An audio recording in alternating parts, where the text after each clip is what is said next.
Hi, good evening. நீங்கள் பார்க்குறது வந்து என்னோடய அத்தி செடி. நான் இதை வாங்கி வச்சு 6 மாதம் ஆகுது கரெக்டாக. இப்போ தான் எனக்கு பிஞ்சுகள் வச்சுருக்கு. அதில் 2 காய் கொஞ்சம் பெருசாகவே ஆயிடுச்சு. பார்க்கவே ரொம்ப ஹாப்பியாக இருக்குது.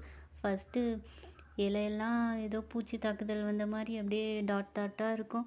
கீழே கொட்டிகிட்டே இருக்கும். என்னடா செடி வளரவே இல்லை, வச்சது வச்ச மாதிரியே இருக்குதுன்னு ஃபீல் பண்ணிகிட்டே இருந்தேன். நான் ஃபீல் பண்ணி ஒரு வாரத்துலேயே என்னோடய செடியில் சைட் பிரான்ச்சஸ் வந்துடுச்சு. அதில் தான் ஃபஸ்ட்டு காய் வச்சுருக்கு. நான் வாங்கும்போது 2 இலையோடு தான் இந்த செடியை வாங்கி வச்சேன். இப்போ சூப்பராக வந்திருக்கு. எனக்கு ஹாப்பியாக இருக்குது.